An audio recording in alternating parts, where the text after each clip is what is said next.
White flag raised, and that off in the QuinnBet Hurdle. 5 of them over 2.25 miles. Shortest run to the first of 9. It's Maxxum setting out to make it from El Fabiolo, who's followed by stable companion Soir De Garde. The grey is no looking back, trailing early on as Linden Arden. Turning into the straight to the second flight. In front is Maxxum and Carl Miller by length to El Fabiolo and Paul Townend on board the short odds favourite. In third is Soir De Garde and Willie Mullins. No looking back, Philip Inright, just a place in front of Linden Arden and Brian Hayes. Inside their final 2 miles, they're approaching the second flight. Maxxum the leader from El Fabiolo, Soir De Garde in the checks, and then no looking back in Linden Arden. Almost at flight number 2. Last one next time. Order maintained. Maxxum from El Fabiolo, who landed rather flat-footed, and third is Soir De Garde. Together at the back, no looking back, and Linden Arden. Up the run and they come the first time with the circuit to race and 7 more flights left to jump. Maxxum opposed a 1-length advantage over El Fabiolo, 2.25 lengths back to Soir De Garde in third. Fourth and fifth, respectively, no looking back, and Linden Arden. Heading away from the stands to flights 3 and 4. It's Maxxum leading El Fabiolo, Soir De Garde, Linden Arden just edges the fourth now from no looking back as they rise at the third.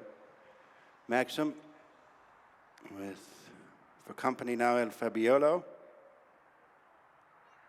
And then Soir De Garde, Linden Arden, and no looking back. Flight number 4. Maxxum joined by El Fabiolo and then Soir De Garde. Linden Arden and no looking back as Maxxum has been headed by El Fabiolo, who presses on. Turning towards the back straight, El Fabiolo asserts into an increasing 4 to 5 length advantage over Maxxum, Soir De Garde in third. All of a sudden, the field has got quite spaced out. The final couple are Linden Arden and no looking back. El Fabiolo now in a lead of 5 to 6 lengths. Heading towards the halfway stage in the 5-runner QuinnBet Hurdle. El Fabiolo out in front of Maxxum in turn. Clear from Soir De Garde.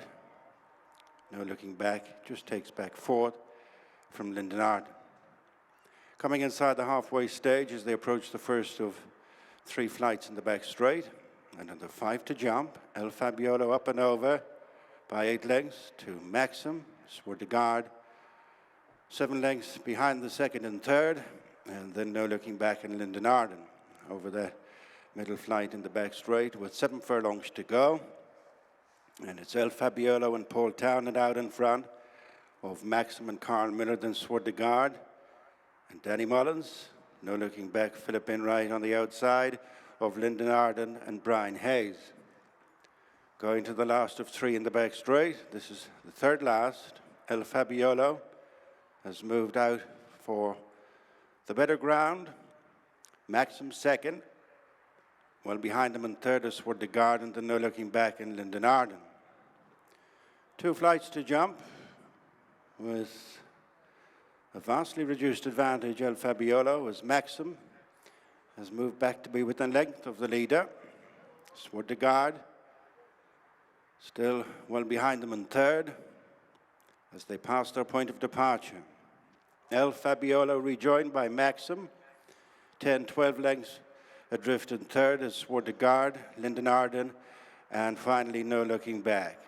At the second last, it was their first, El Fabiolo from Maxxum. A remote third is Soir De Garde, and then no looking back, and Linden Arden. Well strung out, turning in for the final flight in the QuinnBet Hurdle. El Fabiolo is breezing along in the lead. In second is Maxxum. Third is Soir De Garde, and then no looking back, and Linden Arden on the run towards the final flight. It's El Fabiolo.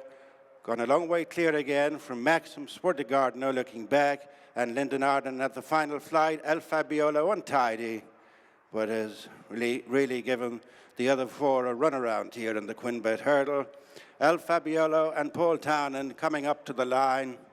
They win by half the length of the home straight.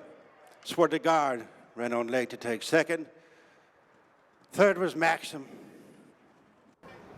Facile success then for El Fabiolo. That takes him into double figures in terms of his career tally.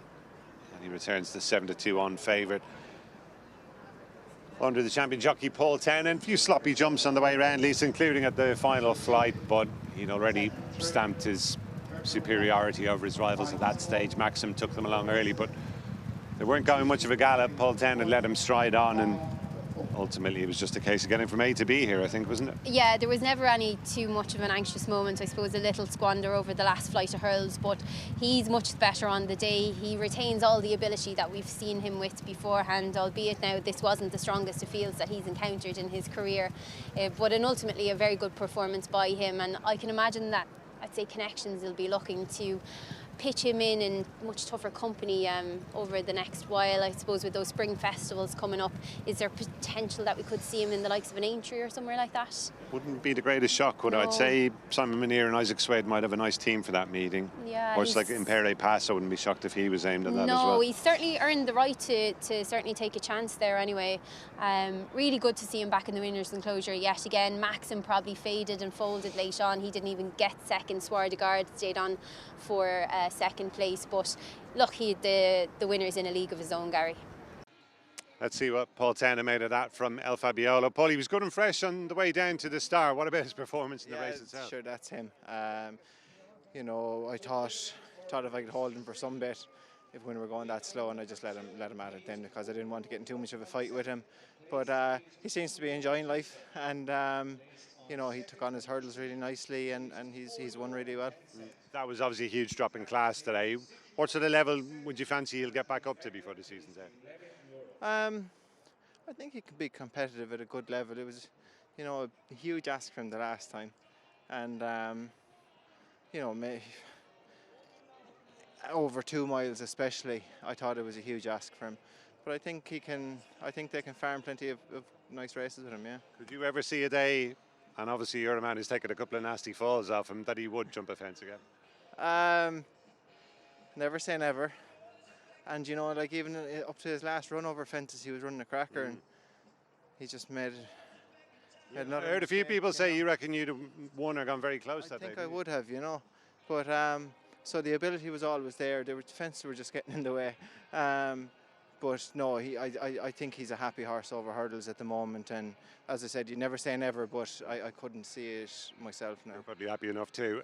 What about Kate de Boer a bit later on? What do you reckon today? He has to find his form, doesn't he? He's been disappointing of late. Cheek pieces on him. Dry ground might help him a bit, but he has to rekindle some bit of form, yeah. Lovely. Paul, thanks a lot. Okay, Cheers. thanks. Watch live racing now on racingtv.com.